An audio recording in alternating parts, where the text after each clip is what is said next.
السلام علیکم ورحمۃ اللہ، میں ہوں بلال ساجد اور ہم بات کریں گے تحریک انصاف کی حکومت کے اس فیصلے کی جس میں یونیورسٹی لیول پہ قرآن پاک کو ٹرانسلیشن کے ساتھ پڑھنا ضروری قرار دیا گیا ہے۔ گورنر پنجاب چودھری غلام سرور صاحب کی جانب سے جاری کردہ نوٹیفیکیشن میں یونیورسٹیز کو یہ ہدایت جاری کی گئی ہے کہ وہ اسلامک سٹڈیز کے ساتھ ساتھ ایک ایڈیشنل سبجیکٹ ایڈ کریں جس میں طلباء کو طالبات کو قرآن پاک ٹرانسلیشن کے ساتھ پڑھایا جائے، اور اس سبجیکٹ کو کلیئر کرنا ضروری قرار دیا گیا ہے انڈر گریڈ کی ڈگری حاصل کرنے کے لیے۔ اس حوالے سے سوشل میڈیا پہ مختلف طبقات کی طرف سے بحث جاری تھی۔ کچھ لوگ اس فیصلے کا خیر مقدم کر رہے تھے جبکہ کچھ لوگ اس فیصلے پہ تنقید کر رہے تھے۔ آج پروفیسر پرویز ہود بھائی نے اس پہ ایک آرٹیکل لکھا اور وہ آرٹیکل میرے دوستوں کے سرکل میں شیئر ہو رہا تھا۔ پروفیسر صاحب کا ادب مانے ہے، ورنہ میں یہ عرض کروں کہ آپ کے آرٹیکل میں کئی چیزیں ایسی ہیں جو فیکچولی درست نہیں ہیں۔ مثال کے طور پہ پروفیسر ہود بھائی کہتے ہیں کہ اس نوٹیفیکیشن کے بعد پی ایچ ڈی لیول تک قرآن ود ٹرانسلیشن کو مسٹ قرار دیا گیا ہے۔ میرے خیال میں یہ بات فیکچولی درست نہیں ہے۔ جو لوگ یونیورسٹیز میں بیٹھے ہیں وہ آپ کو یہ بتا سکتے ہیں کہ اس نوٹیفیکیشن کا اطلاق انڈر گریڈ ایجوکیشن تک ہوا ہے۔ اب یہ فیصلہ درست ہے یا نہیں، اس پہ ہم آگے جا کے بات کریں گے، اور ہم یہ بھی ڈسکس کریں گے کہ اس طرح کے فیصلے کیے کیوں جاتے ہیں، اس طرح کے نوٹیفیکیشنز جاری کیوں کیے جاتے ہیں۔ لیکن اس سے پہلے میں بڑے ادب کے ساتھ پروفیسر صاحب سے یہ پوچھنا چاہتا ہوں کہ اپنے آرٹیکل میں جہاں وہ یہ ڈسکس کر رہے تھے کہ اس طرح کے سبجیکٹس کو پڑھانے کے لیے ہمیں مدارس سے مختلف قاری اور حفاظ بلانے پڑیں گے اور اس سے ہمارے طلباء کی سیفٹی کمپرومائز ہو جائے گی، تو کبھی وہ یہ بھی وضاحت کر دیں کہ اس سے ان کی کیا مراد ہے کہ اگر حافظ اور قاری مدارس سے آئیں گے تو اس سے طلباء کی سیفٹی کیسے کمپرومائز ہوگی۔ میں بڑا کنفیوزڈ ہوں کیونکہ کل کے ڈان اخبار میں سندھ سے یہ خبر شائع ہوئی ہے کہ ایک ریٹائرڈ سرکاری استاد پچھلے کافی عرصے سے اپنے طلباء کی سیفٹی کو اس طرح کمپرومائز کر رہا تھا جس طرف پروفیسر ہود بھائی نے اشارہ کیا ہے۔ تو جو مسائل ہماری پوری سوسائٹی کے ہیں اور کسی نے اس کا انکار نہیں کیا، کسی نے ان مسائل کی حمایت نہیں کی، ان مسائل کو کسی ایک خاص طبقے پہ چسپاں کر دینا اگر یہ کوئی عامی کرے، کوئی جاہل آدمی کرے تو سمجھ آتی ہے، لیکن پروفیسر پرویز ہود بھائی کے سٹیچر کا آدمی اگر اس طرح کا رویہ اپنائے تو مایوسی پیدا ہوتی ہے۔ میرے خیال میں پروفیسر ہود بھائی کو اس حوالے سے اپنے رویے پہ نظر ثانی کرنی چاہیے، اس سے ان کی رائے وائڈر آڈینس میں ایکسیپٹڈ ہوگی۔ اب سوال یہ پیدا ہوتا ہے کہ اس طرح کے فیصلے تحریک انصاف کی حکومت کر کیوں رہی ہے،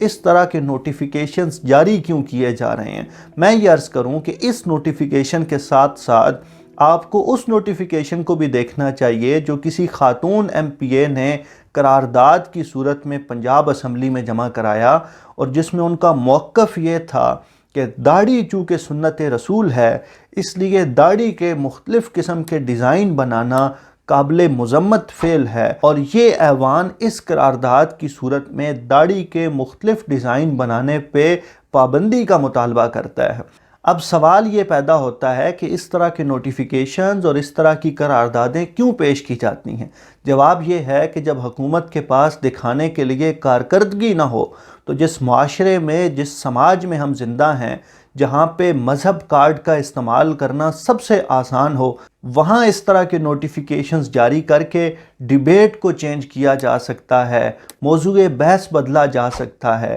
لوگوں کو ٹرک کی ایک تازہ بتی کے پیچھے لگایا جا سکتا ہے۔ تو یہی کام کیا ہے چودھری غلام سرور صاحب کے نوٹیفیکیشن نے یا مذکورہ ایم پی اے صاحبہ کی قرارداد نے۔ بنیادی مسئلہ یہ ہے کہ اگر اس طرح کا نوٹیفیکیشن فار رائٹ کی پولیٹیکل پارٹی کی طرف سے آئے، مثال کے طور پہ اگر فضل الرحمان صاحب حکومت میں ہوں، سراج الحق صاحب حکومت میں ہوں اور یہ نوٹیفیکیشن آ جائے تو ایٹ لیسٹ یہ ان کی بیان کردہ پالیسی کے عین مطابق ہے، اس کی سمجھ آتی ہے۔ لیکن تحریک انصاف کا مجموعی پارٹی کلچر اس نوٹیفیکیشن کے ساتھ میل نہیں کھاتا، تو جب دونوں چیزیں آپس میں کمپیٹیبل نہیں ہوتی تو پھر ہم جیسے لوگوں کو یہ کہنے کا حق ہے کہ اس طرح کے نوٹیفیکیشنز محض پولیٹیکل پوائنٹ سکورنگ کے لیے جاری کیے جاتے ہیں۔ اب سوال یہ پیدا ہوتا ہے کہ کیا قرآن ود ٹرانسلیشن پڑھانا کوئی بہت بڑا جرم ہے؟ میں یہ عرض کروں کہ بالکل جرم نہیں ہے۔ سوال یہ ہے کہ کیا یہ کرنا ضروری ہے؟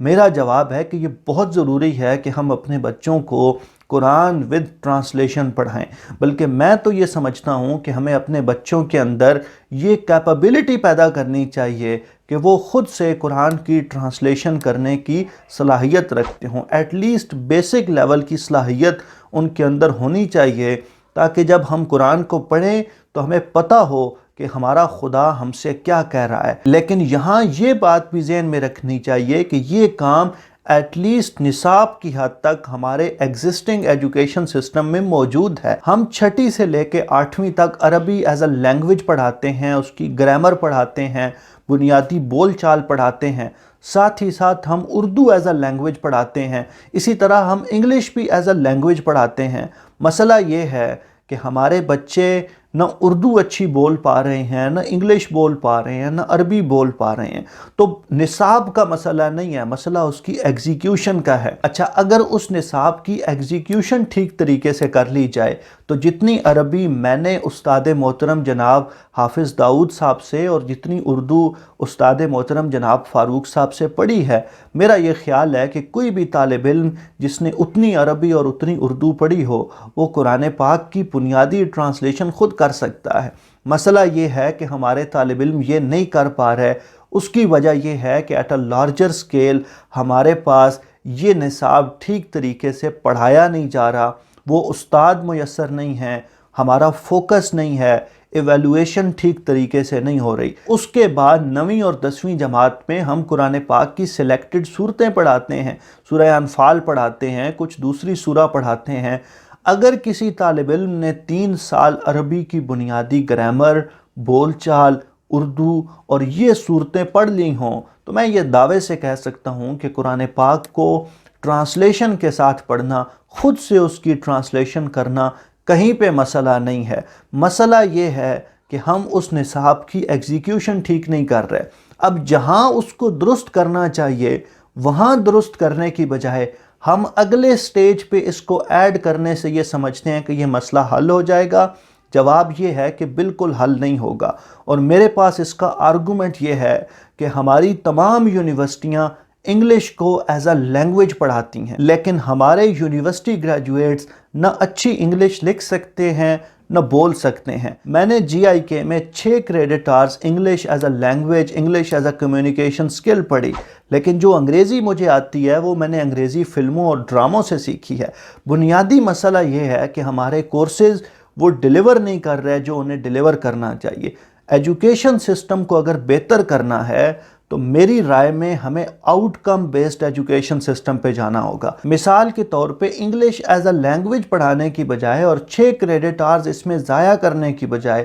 اگر ہم internationally recognised English language tests جس طرح آئلٹس ہے، ٹوفل ہے، ان کو مسٹ کر دیں یونیورسٹی ڈگری کے لیے تو ہمارے 2 مسائل حل ہو جائیں گے۔ ایک، 4 سال یونیورسٹی ڈگری کے اندر ہمارے گریجویٹس اتنی انگلش سیکھ چکے ہوتے ہیں کہ وہ بنیادی سکور آئلٹس کا 6 یا 6.5 بینڈ حاصل کر سکتے ہیں، اررسپیکٹیو کہ وہ کس بیک گراؤنڈ سے آئے ہیں۔ دوسرا، جب آپ کے اسٹوڈنٹس کو انڈر گریڈ کرنے کے بعد باہرلے ملک جانا ہوگا ہائر ایجوکیشن کے لیے یا جاب کے لیے، تو ان کے پاس انگلش لینگویج کا ٹیسٹ موجود ہوگا۔ اسی طرح اگر آپ یہ چاہتے ہیں کہ آپ کی یونیورسٹی گریجویٹس قرآن کی بنیادی تعلیمات سے واقف ہوں تو آپ اپنے مدارس کو، دینی جماعتوں کو، مختلف طبقات کو انوائٹ کریں اور ان سے گزارش کریں کہ آئلٹس کی طرح کا ایک ٹیسٹ ڈیزائن کریں جو قرآن پاک کی بنیادی تعلیمات سے متعلق ہو، سیرت رسول سے متعلق ہو، مختلف فقہی مسائل سے متعلق ہو، اور ایک ایسا ٹیسٹ ہو جو بنیادی طور پہ یہ ڈٹرمن کر سکے کہ آپ کی یونیورسٹی گریجویٹس کو